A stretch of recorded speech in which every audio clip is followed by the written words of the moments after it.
Hey everybody, I'm coming to you from my 2021 Rogue Armored 351 G2.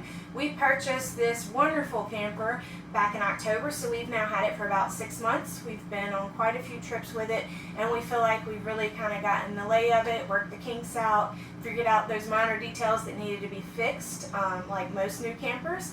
And so today I want to review the top 3 issues with the 351 G2. There are 3 that we have come across that we just really feel like are major issues that a lot of people have problems with.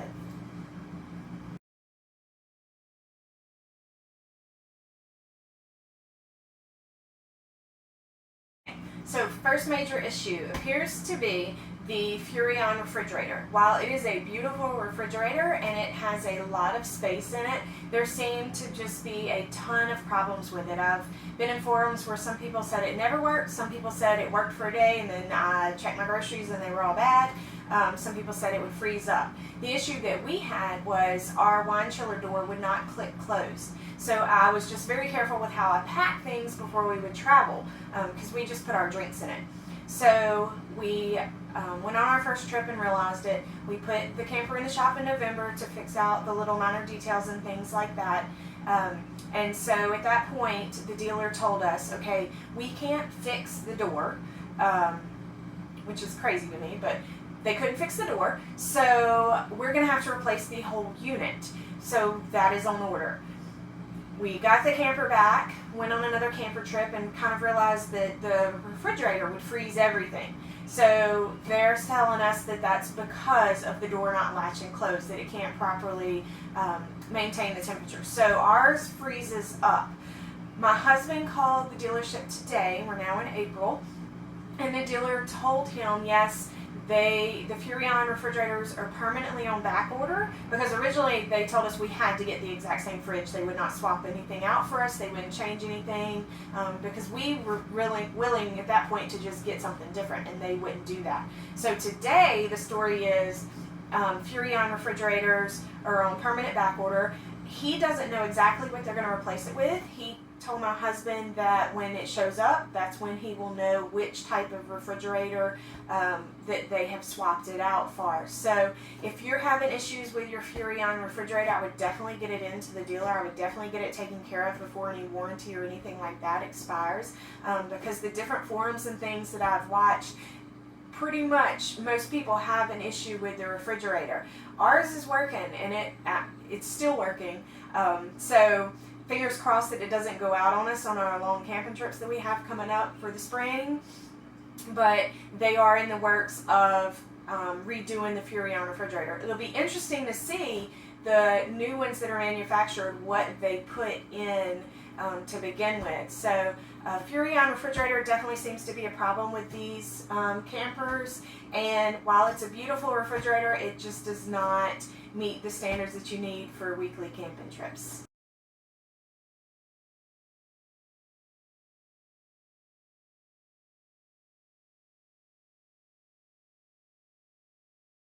Issue number 2 appears to be the Libert bed tilt control. Now, the first few trips that we went out, we didn't have any issues with it. Our bed would go up, it would go down. We did realize that we couldn't be in the bed and lift it at the same time. It didn't seem to have enough power to do that. So you would have to put it in that up position before you got in bed if you wanted it up.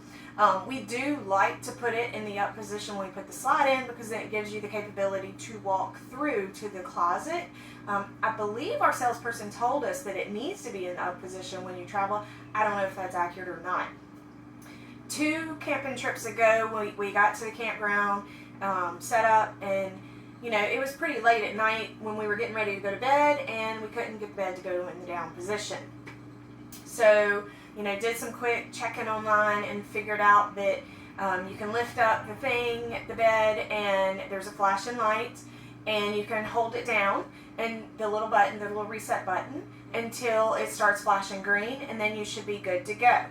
That fixed it, got the bed down, went to sleep, it was all good. We go to leave the camping trip, and the bed will not go up. Now, it's much harder to push the reset button when the bed is down. It's really hard to get to. I had to use a wooden spoon to get in there. So Nothing changed in that time frame. We didn't unplug from the camper. There were no power surges. We're not real sure why the error came back, but it did. So that was one camping trip. We go back to the next camping trip and it's flashing again. Just now when I went to look at it, it's flashing again. So for us to go up or down with that Lippert bed tilt control, we have to reset it every single time. The dealer, when my husband spoke to the dealer today about the fridge, he told him about it, and the salesperson said, or the service person said, he hasn't heard any issues with that, but he has one that he can change out for us. He'll, so it'll be taken care of, but that seems to be an issue. And when we couldn't get it to go down the first night, we were trying to figure out what was going on, and I did some quick Googling, and there were other people that have had the same issue. And in different forums I've seen where some people have had the same issue with the Lippert bed tilt control, just flashing for no reason. And it doesn't seem to correlate with anything that's going on. It just seems to get this error. And so you have to push the button to clear the error. So that would be the number 2 issue that we have found with our 351 G2. It's not even a huge issue. We honestly don't even care about the bed being tilted up. We really don't use it like that, but it is really convenient for the bed to be in the up position when the slide's in, because you can still get to the drawers and you can still get to the closet. So that's the only reason I really enjoy the bed tilt control. Other than that, we would just leave the bed in the down position and not even worry about it. So that would be my number 2 issue with the 351 G2.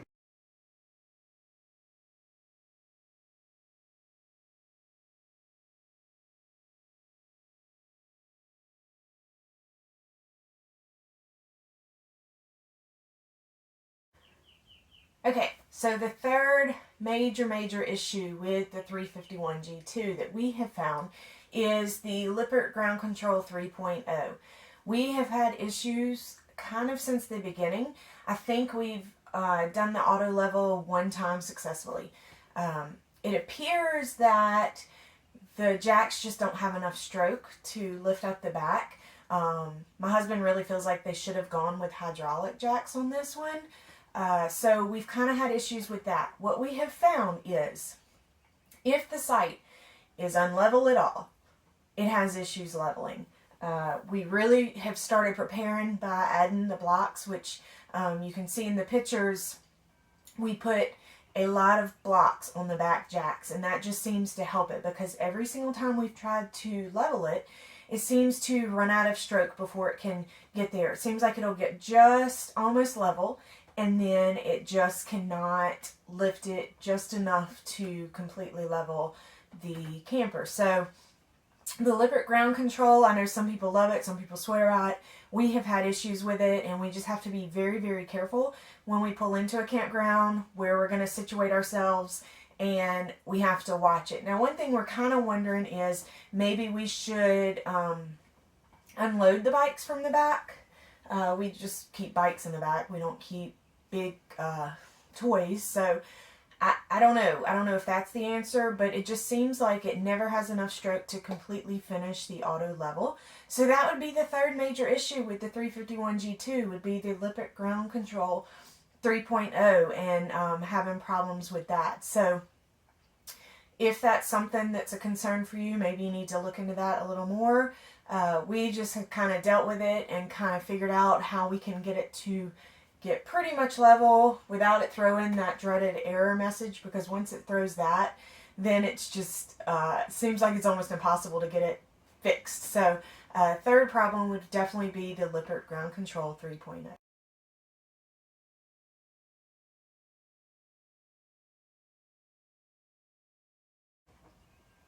With that being said, the three issues that the 351 G2 seems to have that we have found is the three major issues. I would still purchase this camper again. We love the layout of it. We love the size of it, although we have kind of sized ourselves out of some of the smaller state parks, the older state parks that aren't really built for the big rigs.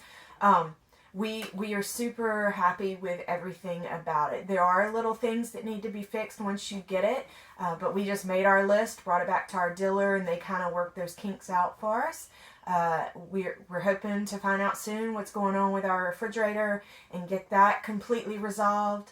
The bed control, hopefully that will get resolved as well. And the jacks, maybe, I don't really know the solution to that, but overall, we are super happy with our 351 G2. We shopped for about 6 months before we made the purchase, and we love it. We are so happy with it, and I hope you enjoy your 351 G2 if you decide to go with that model. So, happy camping. Thanks for watching. Please like and subscribe to the channel to see campsite photos and videos of the different campsites that we visit on our adventures.